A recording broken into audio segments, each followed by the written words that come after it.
नमस्कार सभी को।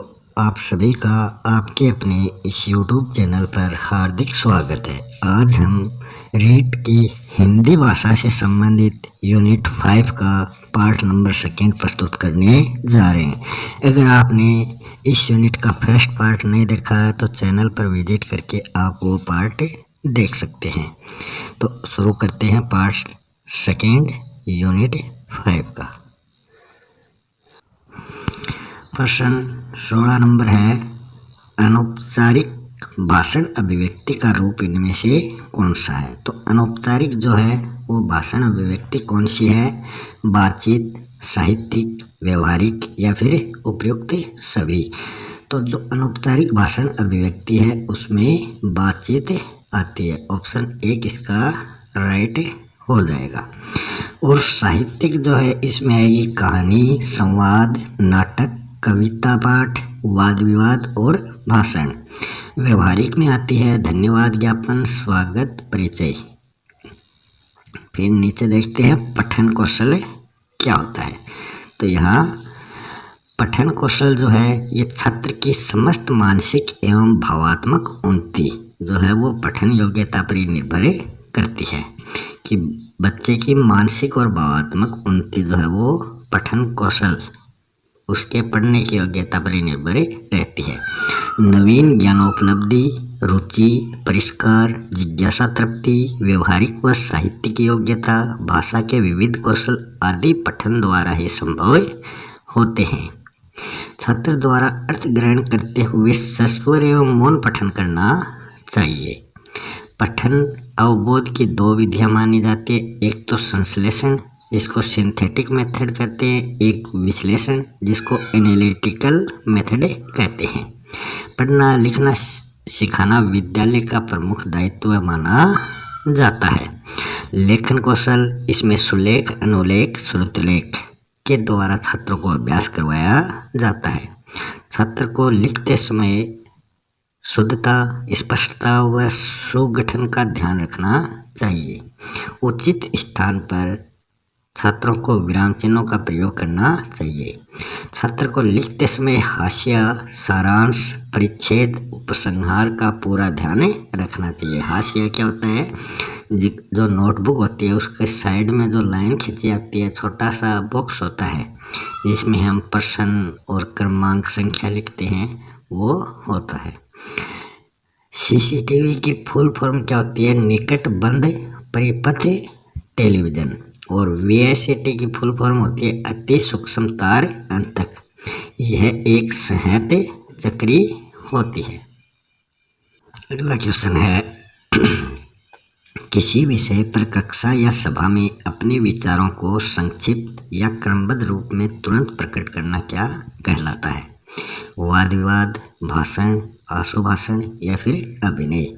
तो तुरंत या संक्षिप्त क्रमबद्ध जो विचार है वो प्रकट करना आशु भाषण कहलाता है। ऑप्शन 3 इसका राइट है।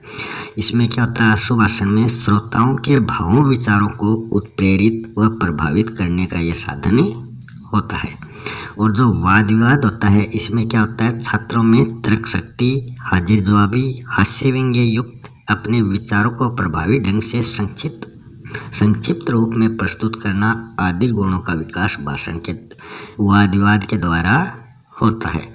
और जो भाषण है इसमें क्या होता है? विचारों को यथाक्रम संजोना, श्रोतानुसार विषय सामग्री प्रस्तुत करना और उचित मार्गदर्शन, ये भाषण से संबंधित बातें हैं। अभिनय से संबंधित बातें हैं, कक्षा विद्यालय स्तर पर रंगमंचीय अभिनय किया जाता है। प्रश्न नंबर 18 है, जब किसी रचना को पढ़कर हमारे विचार, व्यवहार, कौशल परिष्कृत हो जाते हैं तब उन्हें अपने जीवन में उतारा जाता है। यह पठन प्रक्रिया का कौन सा सोपान है? प्रत्यभिज्ञान, अर्थग्रहण, मूल्यांकन या फिर अनुप्रयोग। तो रचना को पढ़कर हमारे विचार, व्यवहार, कौशल परिष्कृत हो जाते हैं तो वो अनुप्रयोग के द्वारा होते हैं। तो ऑप्शन 4 इसका राइट हो जाएगा। प्रत्यभिज्ञान क्या होता है? शब्द की रचना व उच्चारण को समझकर उसके स्पष्ट मानसिक बिंब की रचना करना। 19 नंबर क्वेश्चन है, सस्वर वाचन से संबंधित सत्य कथन नहीं है। तो यहाँ सस्वर वाचन से संबंधित कथन दिए गए हैं, तो इसमें जो सत्य कथन है वो बताना है। तो इसमें 3 कथन गलत हैं। वाचन के समय पुस्तक दाएं हाथ में होनी चाहिए। वाचन के समय आँख व पुस्तक की दूरी 3 फुट होनी चाहिए। वाचन का स्वर न अधिक धीमा और न अधिक तेज होना चाहिए। वाचन के लिए छात्रों का चयन निश्चित क्रम में करना चाहिए। तो इसका जो राइट ऑप्शन है वो है ऑप्शन नंबर 3। सस्वर वाचन से संबंधित जो सत्य कथन है वो है वाचन का स्वर न तो अधिक तेज होना चाहिए न अधिक धीमा होना चाहिए।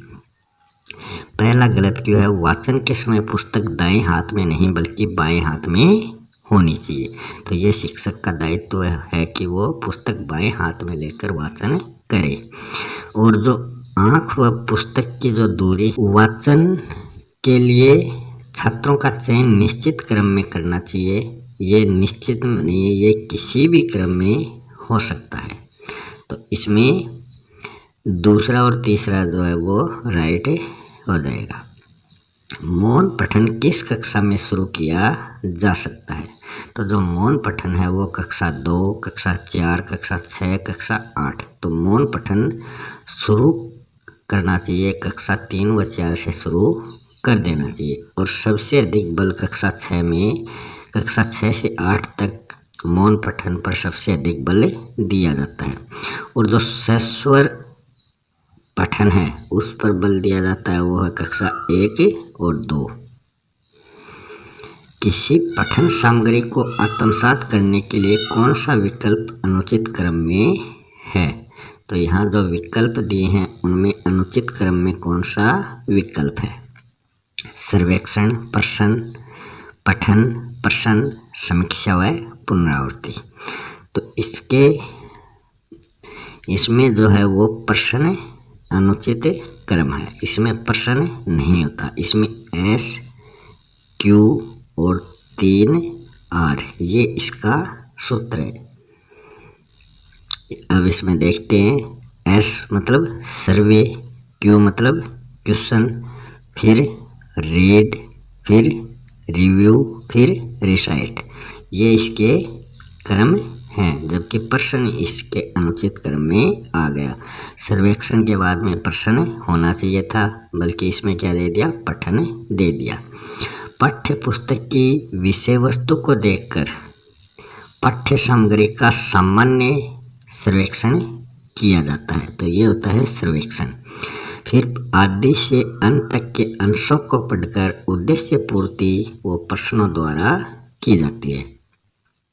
प्रश्नों का उत्तर प्राप्त करने के लिए चुनी हुई पाठ्य सामग्री को पढ़ना रीड होता है। पठन द्वारा ग्रहण किए गए अर्थ की समीक्षा की जाती है, रिव्यू होता है। समीक्षा या समालोचना करता हुआ छात्र पठन के माध्यम से प्राप्त ज्ञान, कौशल, दक्षता, योग्यता की पुनरावृत्ति भविष्य में प्रयोग के लिए करता है। फिर है जो पुस्तक शब्द है ये अंग्रेजी भाषा के बुक से बना है, जो जर्मन भाषा के बीच से आया है, जिसका अर्थ होता है वृक्ष। पुस्तकें छात्रों के लिए वरदान हैं। ये शिक्षा का प्रसार व मार्गदर्शन करती हैं। इसमें चिंतन व स्वाध्याय की भावना का विकास होता है। ईमेल जो है ये एक इलेक्ट्रॉनिक मेल है। पैनल चर्चा क्या होती है? विशेषज्ञों के समूह द्वारा संचालित वार्तालाप विधि। नेक्स्ट क्वेश्चन है, पुस्तक की साज सज्जा के आधार पर असंगत कथन कौन सा है? यहाँ पुस्तक की साज सज्जा से संबंधित कथन दिए गए हैं। पहला है पुस्तक पर जिल्द जो है वो सुदृढ़ होना चाहिए, और पुस्तक के शुरू में परिशिष्ट व स्रोत पुस्तकों की सूची होनी चाहिए। उदाहरणों, चित्रों, मानचित्रों का प्रयोग पुस्तक में किया जाना चाहिए। कागज सुंदर व उच्च श्रेणी का होना चाहिए। तो इसमें जो असंगत कथन है वो है ऑप्शन 2। जो परिशिष्ट या स्रोत पुस्तकें हैं उनकी सूची शुरू में ना होकर अंत में दी जानी चाहिए।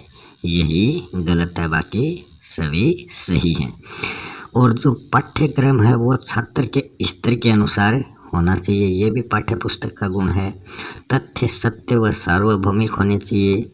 सहज सरल एवं मानक शब्दावली का प्रयोग करना चाहिए। पाठ्य सामग्री जो है वो छात्र केंद्रित होनी चाहिए, ना कि शिक्षक केंद्रित। और अभ्यास का अवसर भी इसमें देना चाहिए। 23 नंबर क्वेश्चन है, शिक्षा के क्षेत्र में संचार उपग्रह इनसेट का प्रयोग कब किया गया? तो इनसेट का प्रयोग 1937, 1969, 1982, 1927। तो इनसेट का जो प्रयोग है शिक्षा के क्षेत्र में वो किया गया 1982 ईस्वी में। ये एक भारतीय राष्ट्रीय उपग्रह है। और जो 1937 में किसका किया गया? ऑल इंडिया रेडियो पर विद्यालय शिक्षा शुरू की गई थी। और इंटरनेट की शुरुआत हुई थी 1969 में। और भारत का प्रथम रेडियो स्टेशन जुलाई में 1927 को प्रसारित हुआ था। 24 नंबर क्वेश्चन है, विद्यालय शिक्षा की शुरुआत रेडियो प्रसारण में कहाँ से की गई थी? तो रेडियो प्रसारण में ये व्यवस्था कहाँ से की गई थी? दिल्ली, मुंबई, चेन्नई, कोलकाता। तो विद्यालय शिक्षा की शुरुआत रेडियो प्रसारण में कोलकाता से की गई थी। ऑप्शन नंबर 4 इसका राइट है। और मुंबई में प्रथम रेडियो स्टेशन जुलाई में स्थापित किया गया था। 25 नंबर क्वेश्चन है, किस शिक्षण साधन में लेजर प्रकाश किरण का प्रयोग किया जाता है? कि वो शिक्षण का कौन सा साधन है जिसमें लेजर प्रकाश किरण का प्रयोग किया जाता है? फीता विलेखन, दूरवार्तालापन, त्रिआयामी चित्र, सिरोपरि प्रक्षेपित्र। तो ये त्रिआयामी चित्र जो होलोग्राम होते हैं उसमें प्रकाश लेजर किरण का प्रयोग किया जाता है।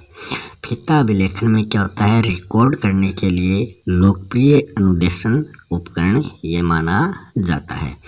ये वो कैसेट होती है टेप रिकॉर्डर की, उसको बोलते हैं फीता अभिलेखन। और जो दूरवार्तालापन है इसमें क्या होता है? ये टेलीकॉन्फ्रेंसिंग कहलाता है। इसमें लोगों को सर्वदृश्य साधन द्वारा एक दूसरे से जोड़ा जाता है। फिर विचार मंथन किया जाता है जिसको ब्रेन स्टॉर्मिंग कहा जाता है। समस्या समाधान प्रश्नोत्तर विधि के लिए ये उपयुक्त है। सिरोपरि प्रक्षेपित्र क्या होता है? ये अचल दृश्य सामग्री का प्रक्षेपण कर स्क्रीन अर्थात पर्दे पर इसको दिखाया जाता है। इसको OHP और हेड प्रोजेक्टर भी कहा जाता है। 26 नंबर क्वेश्चन है, पोस्टर किस प्रकार का शिक्षण साधन है? एकल आयामी, द्विआयामी, त्रिआयामी या फिर बहुआयामी? तो पोस्टर जो है वो द्विआयामी शिक्षण का साधन माना जाता है।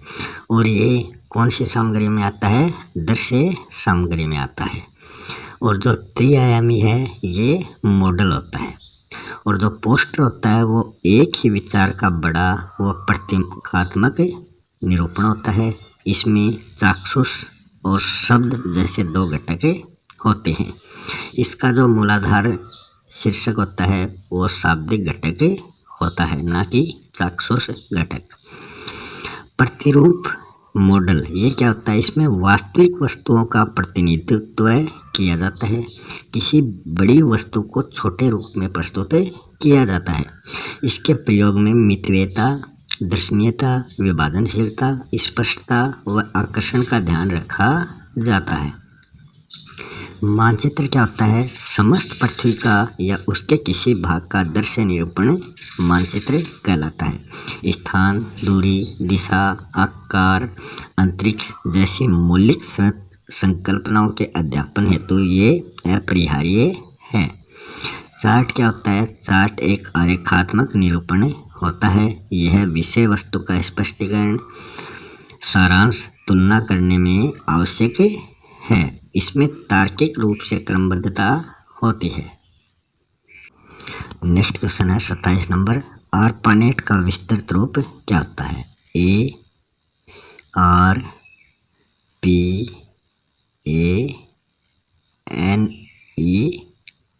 ARPANET इसका विस्तृत रूप क्या होता है? तो ए का क्या होगा? एडवांस्ड, आर का रिसर्च, पी का प्रोजेक्ट, ए का एजेंसी, एनईटी का नेटवर्क। तो ऑप्शन 2 इसका राइट हो जाएगा। ये सैनिकों के प्रयोग हेतु संचालित कंप्यूटर नेटवर्क माना जाता है। 28 नंबर क्वेश्चन है, इंट्रानेट है। तो इंट्रानेट क्या है? मोबाइलों का नेटवर्क या कंप्यूटर का नेटवर्क या दूरदर्शन का नेटवर्क या संगणकों का नेटवर्क। तो इंटरनेट जो है वो मोबाइलों का नेटवर्क, वो मोबाइलों का नहीं कंप्यूटरों का नेटवर्क है। ऑप्शन 4 इसका राइट हो जाएगा। इंटरनेट कंप्यूटरों का नेटवर्क है। कार्यालय के भीतर सूचनाओं का बेहतर प्रबंध करने का ये सर्वोत्तम साधन है। 29 नंबर क्वेश्चन है, बहुमाध्यम शिक्षण सामग्री की उपादेयता क्या है? तो यहाँ बहुमाध्यम शिक्षण सामग्री की उपादेयता दी गई है, उनमें से कौन सी है? एकाधिक ज्ञानेंद्रियों को सक्रिय बनाते हैं ये, तकनीकी ज्ञान का इसके द्वारा संकोचन होता है, सरल विषय वस्तु को ये जटिल बना देते हैं, अभिक्षमता व कुशलता में ये कमी करती हैं। तो इसका राइट ऑप्शन हो जाएगा 1, एकाधिक ज्ञानेंद्रियों को ये सक्रिय बनाती हैं। तकनीकी ज्ञान का इसमें संकोचन नहीं बल्कि विस्तार होता है, सरल विषय वस्तु को ये जटिल नहीं बल्कि सरल बनाती हैं, अभिक्षमता व कुशलता में ये कमी नहीं बल्कि वृद्धि करती हैं। समय, श्रम, धन की बचत, आनंदपूर्ण अधिगम इनके द्वारा होता है। अंतिम क्वेश्चन है, पाठ्य पुस्तक के संबंध में सत्य कथन नहीं है। यहाँ पाठ्य पुस्तक से संबंधित कथन दिए गए हैं। पहला है, हिल ने कहा कि पाठ्य पुस्तकों को संकलन के रूप में प्रयुक्त करना चाहिए। दूसरा है, भाषा की पाठ्य पुस्तक की रचना का श्रेय सर्वप्रथम कॉम्यूनियन ने किया था। तीसरा है, केंद्रीय शिक्षा सलाहकार समिति ने कहा कि बिना पाठ्य पुस्तक के शिक्षा व्यवस्था वैसी ही है जैसी बिना डेनमार्क के राजकुमार के हेमलेट की कल्पना। चौथा है, फ्रोबेल ने माना कि सर्वप्रथम पाठक को पढ़ना सिखाना चाहिए, जबकि मोंटेसरी ने ये कहा है कि सबसे पहले बालक को लिखना सिखाना चाहिए। तो फ्रोबेल तो पढ़ने पर बल देते हैं और मोंटेसरी लिखने पर बल देते हैं। तो इसमें जो गलत कथन है वो ऑप्शन 1 है। हिल ने कहा कि पाठ्य पुस्तकों को संकलन के रूप में प्रयुक्त करना चाहिए, बल्कि ये सही होता प्रयुक्त नहीं करना चाहिए। अगर नहीं होता तब ये कथन भी राइट हो जाता। और पाठ्य पुस्तकों से संबंधित क्या है कि ये मौलिक सूचनाओं के भंडार के रूप में प्रयुक्त की जाती हैं। फिर आगे भाषा शिक्षण के सिद्धांत दे रखे हैं। तो भाषा शिक्षण के सिद्धांत है, प्रेरणा व करके सीखना, जीवन से जोड़ना, विभाजन व पुनरावृत्ति, शुद्धता, बोलचाल व स्वाभाविकता, भाषा के विविध अंगों का सापेक्षित महत्व, बहुमुखी व क्रियाशीलता, क्रमयोजन, व्यक्तिक भिन्नता व रोचकता। परंपरागत अधिगम सामग्री कौन सी है? श्यामपट्ट, पुस्तक, वास्तविक वस्तु। और स्वनिर्मित अधिगम सामग्री है चार्ट, मानचित्र, रेखाचित्र। दृश्य सामग्री है चित्र, मॉडल, पोस्टर। और सर्वे सामग्री है रेडियो, टेप रिकॉर्डर, ग्रामोफोन, लिंगुआफोन। दृश्य सामग्री है टेलीविजन, सिनेमा। सुलेख लिखते समय आँखों व लेखन पुस्तिका की जो दूरी है वो 1 या 1.25 फुट होनी चाहिए। पेंसिल की लंबाई छात्र की 1 बालिश्त के बराबर होनी चाहिए कि पेंसिल ना तो ज़्यादा बड़ी ना ज़्यादा छोटी। पेंसिल का जो पृष्ठ भाग है वो तर्जनी अंगुली से 60 डिग्री के अंश पर झुका हुआ होना चाहिए। डेकाली विधि जो है ये मानसिक रूप से पिछड़े बालकों के लिए उपयोगी होती है। छात्र की व्यक्तिगत भिन्नता, रुचि और कार्य शक्ति पर अधिक बल इसके अंतर्गत दिया जाता है। यह विधि 4 से 19 वर्ष के छात्रों के लिए उपयोगी है। भाषा की शिक्षा सुबह और खेल संगीत की शिक्षा शाम को देनी चाहिए। बोलने, लिखने व पढ़ने पर बल, किंतु आत्म प्रकाशन की ओर कोई ध्यान इसमें नहीं दिया जाता। विनेटिका विधि क्या होती है कि छात्र द्वारा किए गए कार्य को एक कार्ड पर अंकित किया जाता है। छात्र के उद्देश्य को पूर्ण करने पर अधिक बल ये देती है। इसमें लेखन कार्य अधिक करवाया जाता है। फिर पाठ्य पुस्तक के जो गुण हैं वो दिए गए हैं कि पाठ्य पुस्तक के कौन कौन से गुण होते हैं। मुख्य प्रश्न जो है वो आकर्षक व रंगीन होना चाहिए, उचित शीर्षक होना चाहिए, आकार 6x4 होना चाहिए, सजिल्द मतलब जल्द सहित वो होनी चाहिए, मुद्रण अक्षर जो है वो काली स्याही से निर्मित होने चाहिए जिनकी साइज 60 पॉइंट कक्षा 1 में और 36 से 24 पॉइंट कक्षा 2 में और 16 पॉइंट कक्षा 3 से 5 तक और 16 पॉइंट उच्च कक्षा में। ये अक्षरों का साइज है कि छोटी कक्षा में अक्षर बड़े होने चाहिए। जैसे जैसे कक्षा उच्चतम होते जाती है अक्षरों का आकार छोटा होता जाता है। कागज न अधिक मोटा होना चाहिए और न अधिक पतला होना चाहिए। आवरण जो है वो रंग बिरंगे चित्रों से युक्त होना चाहिए ताकि पुस्तक आकर्षक लगे। मूल्य साधारण होना चाहिए ताकि आम इंसान भी अपने बच्चों के लिए पुस्तकें खरीद सके। तो इस प्रकार यूनिट नंबर 5 कंप्लीट हो चुकी है। मिलते हैं नेक्स्ट वीडियो में एक नए टॉपिक के साथ। तब तक के लिए धन्यवाद।